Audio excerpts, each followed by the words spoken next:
Well, it's a beautiful day at the house of Ebony, Ivy, and Time, and we're going to have some fun today. So come on in. We're going to put together a new spring kitchen vignette. Today, we are participating in the Spring Kitchen Vignette Challenge, and I'm hoping that you will watch and be inspired to create your own kitchen vignette. The Spring Kitchen Vignette Challenge for 2021 is an annual event that's hosted by Denise Jordan of This and That. Come, let's get into the kitchen and create our own. Today's Spring Kitchen Vignette Challenge is being hosted by This and That with Denise Jordan. I have listed Denise's information in the description box. I've given you a link to her channel and also a link to the playlist for this particular challenge. Now, there are some guidelines that we need to follow. First of all, our vignette must be on a tray or a movable item like a basket. Number two, there must be florals that are representative of the season. Number three, you'll want words or phrases or books that will invite, encourage, and inspire. And of course, your vignette should be attractive to the eye. So let's get down to business. This is a spot that everyone sees when they enter my house, and particularly enter my kitchen. Now, if you're coming through the garage door, this is going to be the first thing that you see. So I am going to put together this particular design using this flat basket. I'm also going to put under it a Lazy Susan, and then we're going to be able to turn it around, look at both sides of it, or look at it from a 3-point stand. So I'm just taking you through. So I'm kind of talking to myself and to you as we go.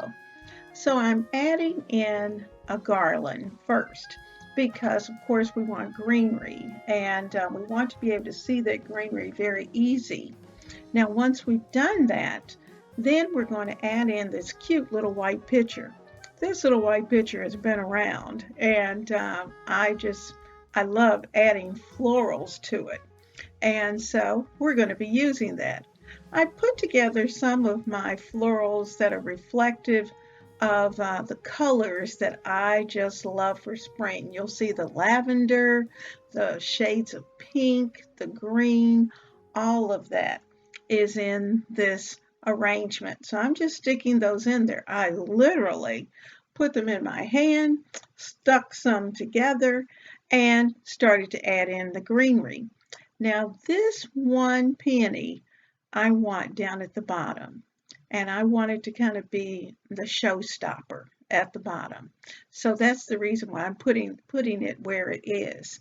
I will probably play around with it in order to get everything else in, but you're going to see how it's really going to stand out. Now I also had some little clippings. You know how it is. You have those little bags of florals that you have in your attic or in your garage, in your tub. And I just went through and grabbed a bunch. So I'm starting with some forsythia because you know forsythia grows wild in spring and it's beautiful. So I'm adding the forsythia to our garland just to add in the yellows, and of course, you know, I'll bring you in closer. But I did want you to get the full effect. So I'm just continuing to add as much as I can, and just to really give this a garden look, as if you're looking at this vase that could be sitting in your garden. So we're going to play around with the placement and the stems. I don't want to cut the peony because I'll probably use it somewhere else at another time. So I'm just continuing to add those forsythia pieces, and that's exactly what they are, little cute pieces that will just add those little touches that I love. Now, I did have a few little pieces of lavender left over, so I'm going to add them in. You notice I'm putting some on one side and then some on the other because we want to keep it as balanced as possible.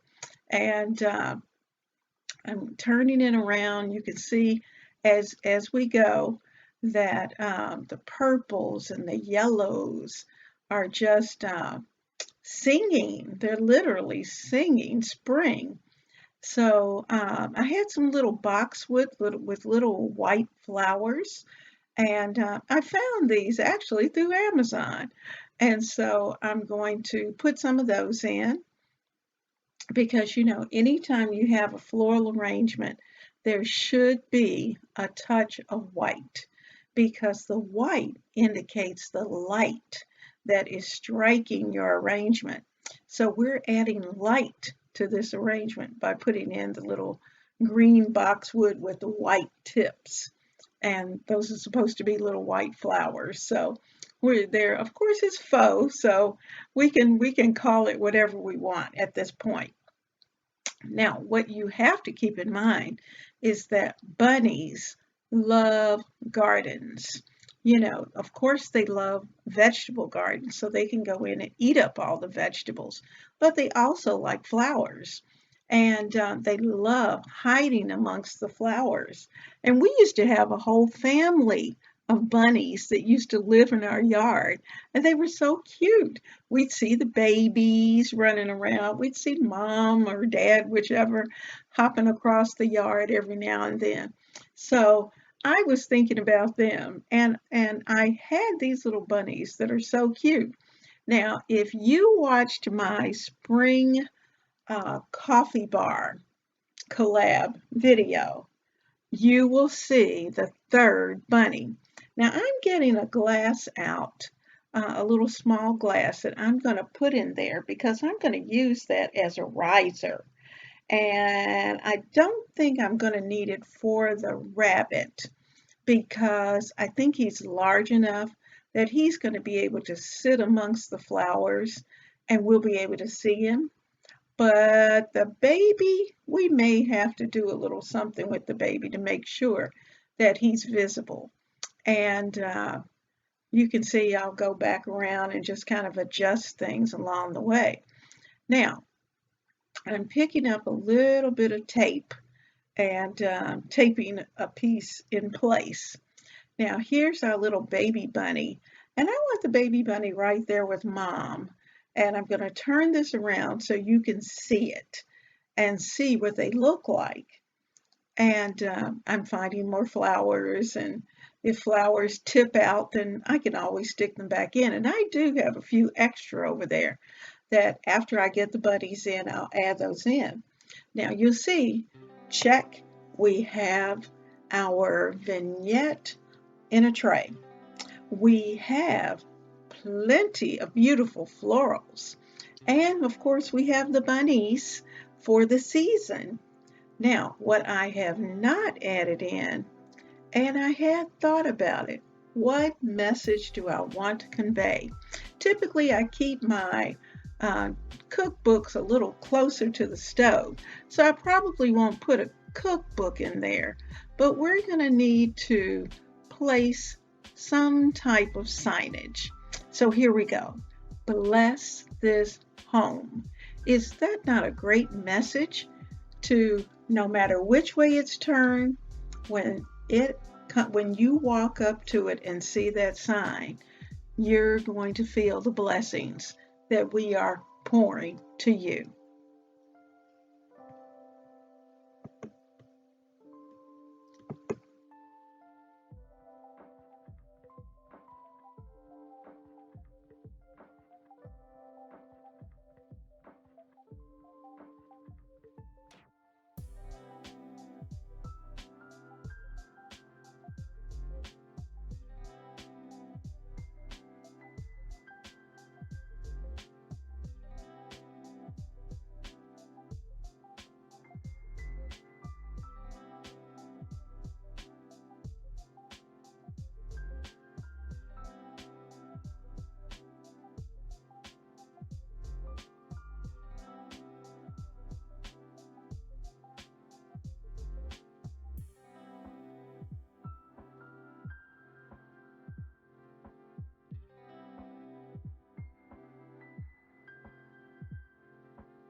you for joining me today.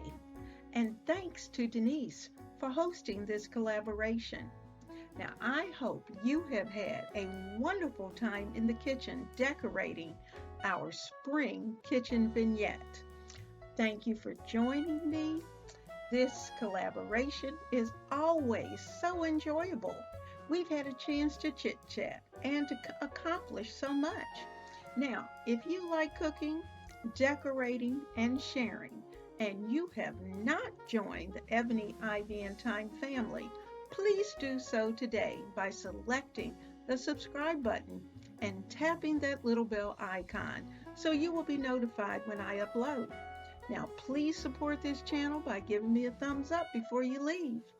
Much love to my Ebony, Ivy, and Thyme family and to those who are visiting. You know what? I look forward to seeing each of you here again at Ebony, Ivy, and Thyme. You know, it's here where we work hard, we love God and family, and we know without a doubt that everything else is just gravy. I have certainly enjoyed your presence. Blessings to you and to yours.